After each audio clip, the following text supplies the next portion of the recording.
I'll be on the end. Okay, cool. Good afternoon. Thanks for coming in out of the blinding sunshine. It's a nice refuge here, right? My name is Christa Wessel, and I'm the morning host at what I assume is your favorite radio station, All Classical Portland. Nice. Thank you so much for coming to today's remarkable concert. I mean, you're going to be a part of history, being a part of this recording. The recording is being made by these two gentlemen to my right. This is Mr. John Newton and Mr. Blanton Alspaugh. Thank you for doing this with me, you guys. Oh, you're welcome. And I should have introduced them by saying Grammy-winning John Newton and Blanton Alspaugh. They are, what did you say, 2/5 of a company called Sound Mirror. Can you talk a little bit about that company that you're involved with? Well, it's a company that I started in 1972, and we've been making recordings of mostly classical music, but not exclusively, since then. And we're still at it today, which is pretty interesting. And you are the engineer of the bunch here, and Blanton, the producer. Can you talk a little bit about the differences in your duties? Well, there's not a hard dividing line between those. It's more like there's a difference in emphasis and focus in what we're working on. To make a recording, we're each paying attention to, for instance, technical things, like which microphones we're putting out where and making the computers work and all those things. At the same time, we're both paying attention to the score and to how the music sounds and what the players are doing. So there's a lot of crossing back and forth, but we do wear one hat or the other as a way of just kind of dividing up some of the jobs. So for instance, during the concert, John will be paying a special attention to how things sound, making sure that things are working and balances and things like that. I'll be sitting with the score, making notes, noting things that we want to come back after the concert in the patch session and correct. So that's really kind of the broad description of the difference in what we're focusing on. Now, how is it that you read the score? You must have a musical background. Both of you must have a musical background. We both do. I was a trombone player and started off thinking I wanted to be a high school band director, and I did that for a year and decided that wasn't such a... I wasn't as cut out for it as I thought I was. And along the way, picked up a degree in conducting, so, you know, I had been paying attention to scores for a while, and then had a chance to actually go to work at a classical radio station and start doing orchestra broadcasts and opera broadcasts, and so those needed to be recorded, and so that was me coming in the back door, as it were, to the recording field. And as things progressed, there was more recording and less radio. So that's how I got here. How about you, John? Well, I got here in a completely different way. I sang a little bit in some choirs as a teenager, and asked one of my choir mates one spring if he knew of any summer work, because I was a high school kid and I didn't want to stick around home. I wanted to go out and make a little money, and he said, as a matter of fact, the fellow that he worked for needed somebody like me in the summer at a place called Tanglewood. So I went to work for the classical radio station in Boston that was doing the broadcast from Tanglewood. And one thing led to another, and I'm here today. I also did a few things, as Blanton did, that quickly convinced me I didn't want to do much of that anymore. And recording was a much nicer job to look forward to. Then I worked for a while in a junkyard taking apart cars. I painted some cars for a while. Engineer. Unfortunately. So it's part of your job then, as part of Sound Mirror, to travel around all over the country, all over the world, recording orchestras just like this? We do. I mean, it's overwhelmingly, our work is focused in North America, but we do work overseas. I made 6 trips to Korea in 2013 to do the 6 Tchaikovsky symphonies with a Korean orchestra. John's done a lot of work, for instance, with Valery Gergiev in St. Petersburg at the new Mariinsky Concert Hall there.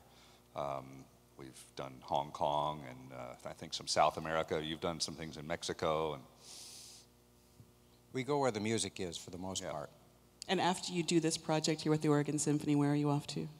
We have a recording next week with the Austin Symphony in Texas.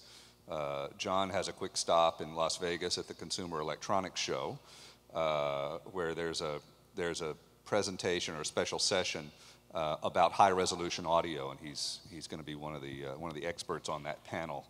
But I'll be setting up in Austin, and we'll do a recording with the Austin Symphony next weekend. Now that makes me want to ask how you got hooked up with Carlos Kalmar and the Oregon Symphony. All over the world, how did you end up here in Portland? Well, it started probably a dozen years ago or more when we came here and did a recording with James DePriest and the Oregon Symphony. You might know the recording of Tomas Svoboda's music that the Oregon Symphony did. We got the call to come and do that recording, and loved the orchestra, loved the city, and we kept trying to come back. And after Jimmy left and Carlos came in, we still kept trying. And then I had a chance to work with Carlos with the Nashville Symphony a few years ago, and took the opportunity to talk with him and try to plant the bug a little bit more firmly and keep pushing and seeing if we could do something. And then Carlos was guest conducting. Actually, he covered for James Levine with the Boston Symphony. I think it was how it worked. He ended up in Boston, and we bought him a pizza and really twisted his arm and said, "What can we do?" And it was at that point that Carlos told us, it was the first time we'd heard about Spring for Music. We didn't even know about the festival. It's you the know, Carnegie you get so Hall busy. Festival. Right. Exactly. You get so busy doing these things, sometimes you miss these important developments in your field. And so Carlos told us about the festival, told us about the program that you guys were doing, and we just said, "Carlos, that's a dynamite recording program. We should find a label that will take it." And so he came back and started working on it on his end, and we worked on it on our end, and then that's where we are now. These are the masterminds behind the Grammy-nominated CD, Music for a Time of War, that came out, like 2 years ago now? Yes, it was 2 years ago. Yeah. And also, I think it's important to remember that the Swoboda recording also got a nomination. That's right, for Neil DuPont. Playing the marimba, that's right. Yep. So obviously these gentlemen know what they're doing. Can you tell us a little bit about what you're doing? Can we talk about maybe the microphones on stage? There are a lot of them, and maybe microphone placement and how all that works? Well, there are 30 microphones hidden around. Some of them are hanging over your head, probably a little hard to see with the lights up there. And they're placed there for a lot of reasons. We've got quite a bit of experience now working in this hall, and actually we think it's a wonderful hall to make recordings in. So we've learned over the years where some of the microphones go. And then the microphones that are up on stands on stage are there because of the requirements of this particular piece of music. It has slightly different instrumentations than many other pieces of music, so we mic it accordingly. And we've developed this and fine-tuned this over a couple of rehearsals, including a dress rehearsal this morning. And we like it the way it is. So we're not going to change it no matter what you suggest. So 30 microphones for today's concert. Do you recall how many you used for Music for a Time of War? Or I know you'll be back for another recording in a few months. How many will you use then? I think for Music for a Time of War, it was about the same. It was about the same because the pieces were, we had 4 completely different pieces, including a baritone soloist. Our next visit here is going to be in February, where we do the second Haydn Symphony in a set of 3, which is going to be the recording that follows the recording that this Copland is on. And for the Haydn, we'll use a much smaller number of microphones, perhaps 10 or 11. Is that just because it's a smaller orchestra? It's a much smaller orchestra, and it's in some ways it's simpler. The seating will be much more condensed. The players will sit very close to the front of the stage and the center of the stage, so that makes our life quite a bit easier. Some of the other pieces on the program, there's a piano concerto. We'll have to mic that according to the needs of that, and we haven't exactly studied that yet. There's also a piece with chorus, so we're waiting to find out where the chorus is going to be seated to see how that impacts the microphone setup. Because even though those pieces won't be on the Haydn disc, we'll record them for the orchestra's archives, and I think from time to time they're on the radio station. So they'll be destined to be broadcast, yes. So is that to say then, because the Copland is a dense piece of music, there's a lot of things going on, you want microphones all over the place so you can weave them all together on separate tracks? Does each microphone equal a different track that you can manipulate in the recording? Each microphone represents a different track, and we will not necessarily use all 30. We certainly won't use all 30 at the same time. We'll pick and choose as the music goes along microphones that we need for certain sections and certain colors and certain balances. Okay, now we're opening a can of worms. So you're recording 30 tracks, and then the task is to sit down and figure out which of those to drop out, do you manipulate, say if you want the flute louder right here, do you like crank up the volume of the flute track? How does that work? Mainly what we'll do in terms of balance is what we've been doing in the rehearsals, which is listening and talking to Carlos and to the players from time to time about balances. So if we felt like we were wanting more of the flute, for instance, we would first say to Carlos, how about the flute balance here? And we might even talk to the flutist and say, we need a little more or we can have a little less. But we do have a microphone near the flute where, and it's not so much balance necessarily as focus a little bit. We can use that track to add a little bit of focus to what the flute or the oboe or the different instruments are doing.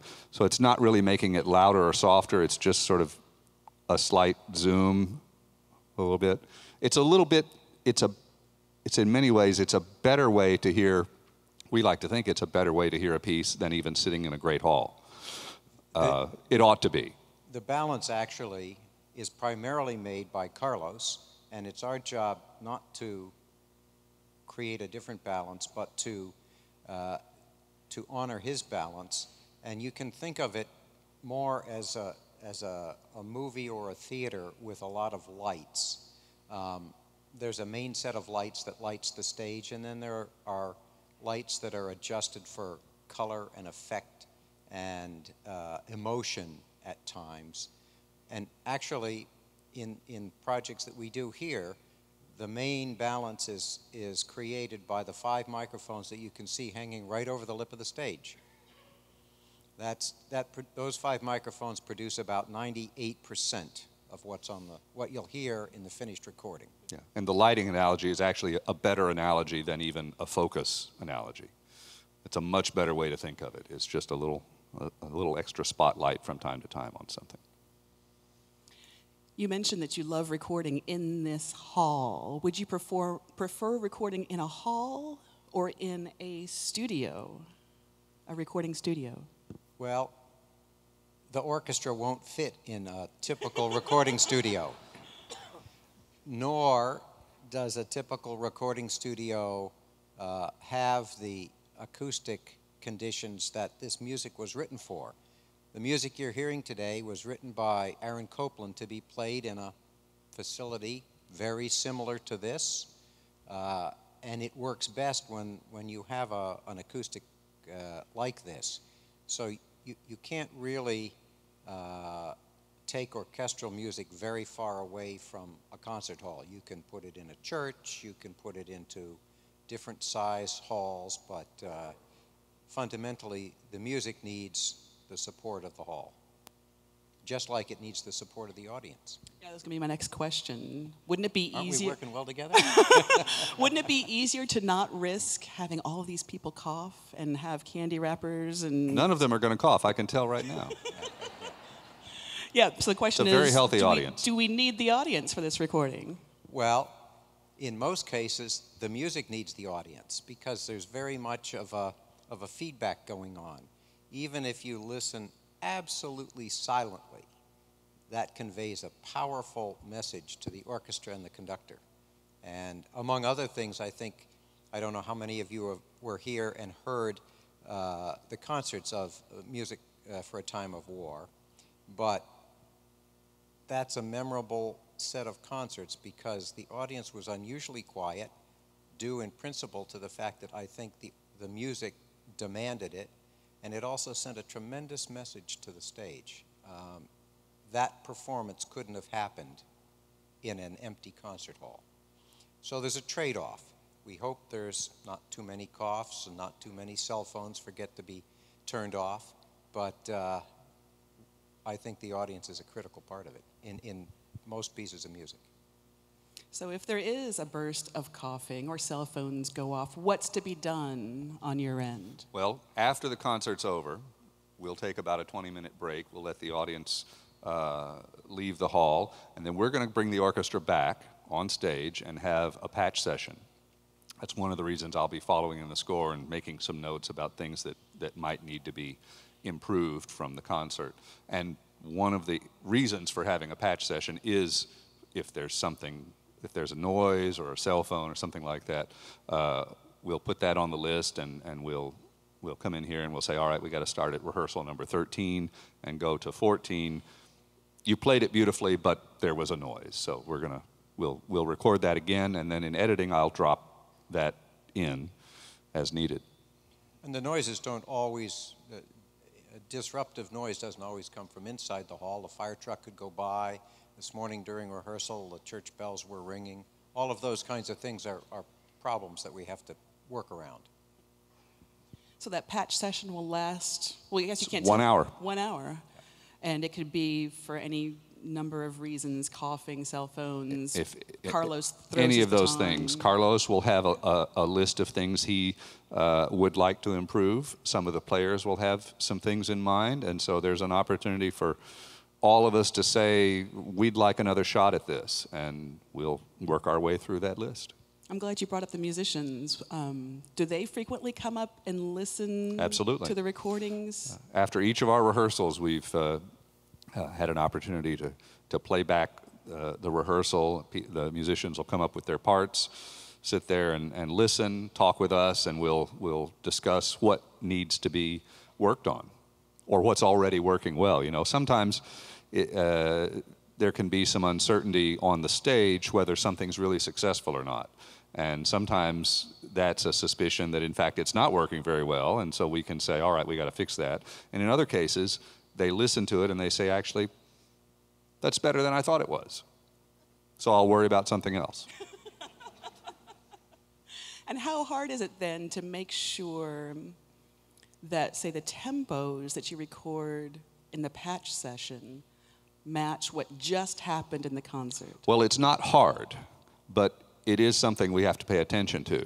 Most conductors, in fact, are very consistent. I mean, by the time they've thought about a piece and rehearsed it and performed it, the tempos are repeatable. But from time to time, you know, even in a rehearsal, we'll notice that going back and working on something, sometimes you have to catch yourself and say, wait a minute, that's slower than we were playing it. And so to make it easy to edit from the patch into the concert, the tempos need to match. So that's Carlos's job, it's my job, it's John's job. Anybody who's listening is empowered to say, hey, that's not the same tempo. We also try to help where we can by making these cuts and these inserts in places where things like tempo changes are less critical. There are some places in every score where the tempo is absolutely critical, and other places where it's a little bit less critical. So we try to organize that in advance. Is there any manipulation that you do with the audio after the fact? Say if the tempos just don't quite match, will you tinker with that at all? There are some tools to actually manipulate the pacing of a piece of music without changing the pitch. You know, as you used to do, you could speed up the tape, but it would change the pitch of what you were playing. There are some tools that can manipulate the speed without changing the pitch, and there are some tools that can manipulate the pitch without changing the speed.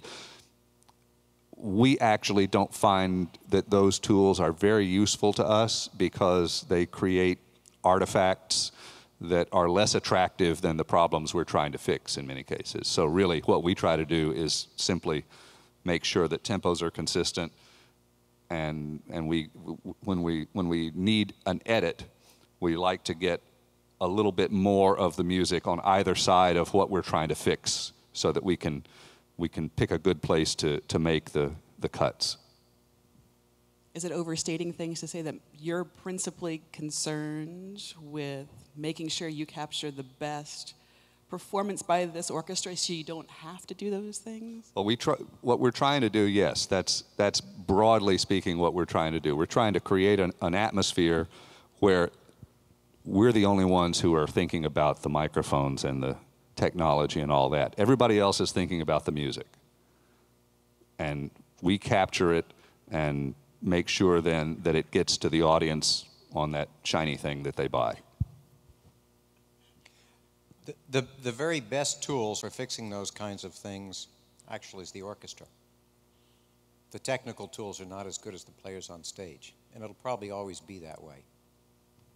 You said you've been in this business since 1972. Those technical tools must have changed quite a bit in the last several decades. Well, they have, and they've gotten much better and much more powerful, but none of them have actually changed what makes a really great performance.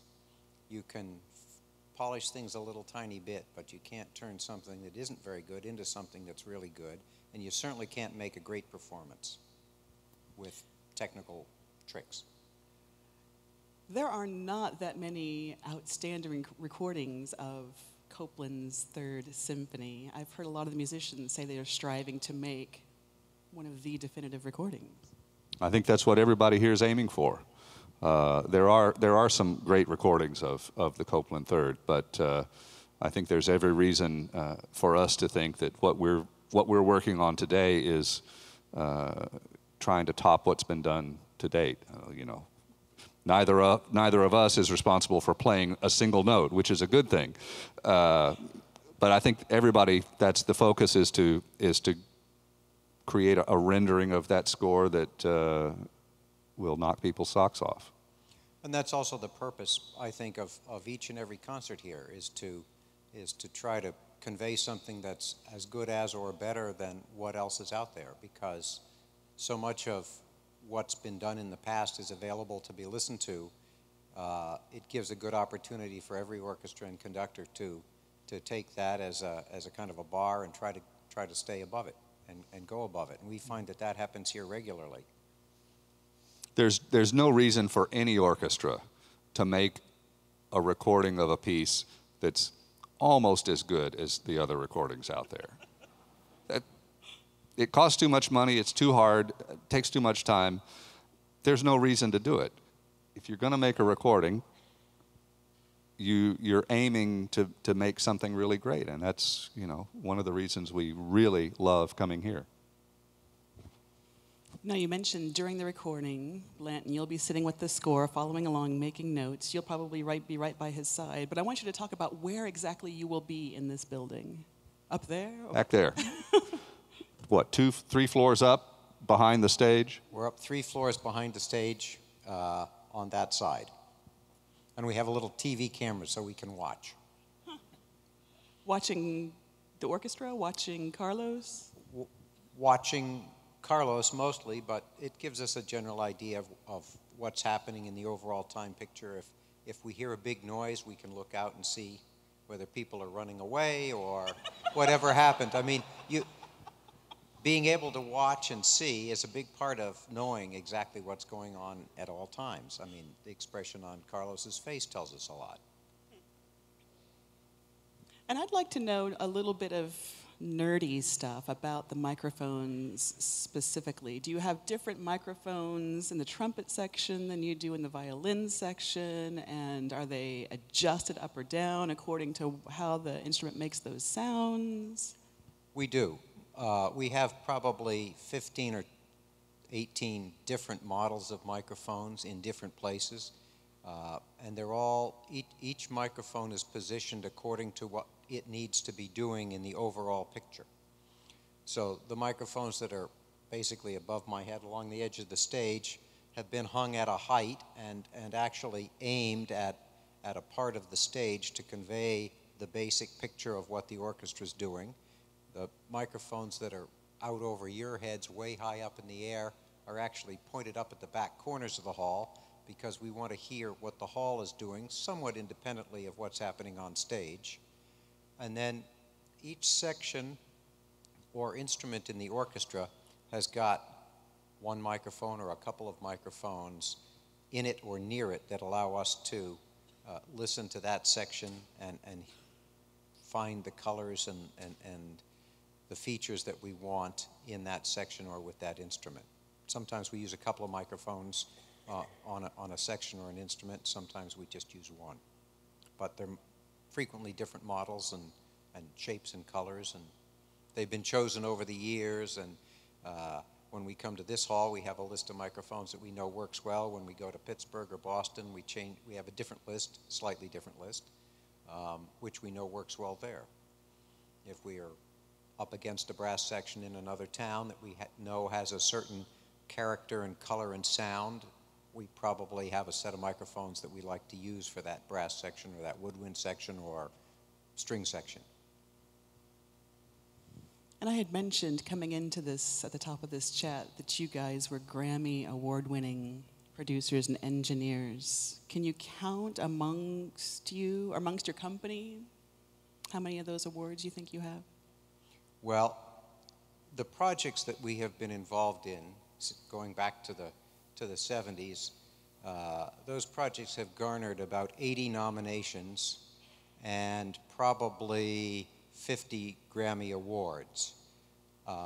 Grammys are given to orchestras and soloists and performers as well as to producers and engineers. The producers and engineers in the company have probably received as Best Engineered or Producer of the Year maybe 15 or 18 Grammys.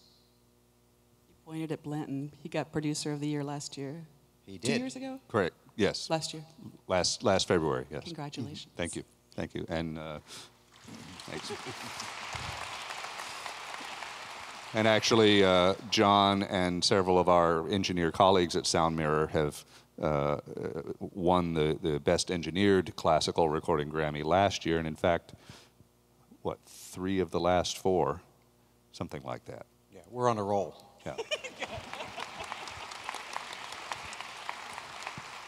But all of that only happens because the music on those recordings, the performances on those recordings are great. If it wasn't good music, if it wasn't played or sung well, nobody cares how well recorded it was. So the great thing for us is that we've gotten to work with the Oregon Symphony, all these other people that we've worked with whose recordings have gotten that Grammy attention. Well, it's been so nice getting some behind-the-scenes details of what's going on back in that third-floor room high above the stage. I thank you for doing this with me today. Oh, thank you. To all of you who are here today and know somebody for whom this discussion might be interesting, those who are interested in recording or such, this conversation has been recorded and video recorded, and will be posted on the All Classical Portland website later on tonight at allclassical.org. I'm Christa Wessel. This is John Newton, our recording engineer and recording producer, Blanton Alspaugh. Thanks for being here. Thank you.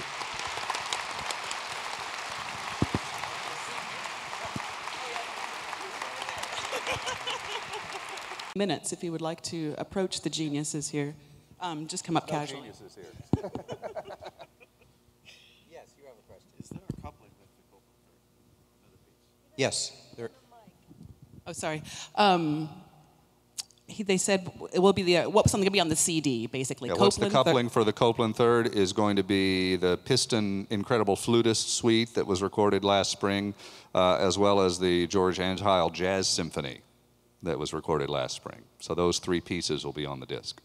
And can I suggest if you have questions, maybe come up personally and ask so we can let the musicians warm up on stage? Appreciate it. Thanks. We'll stick around.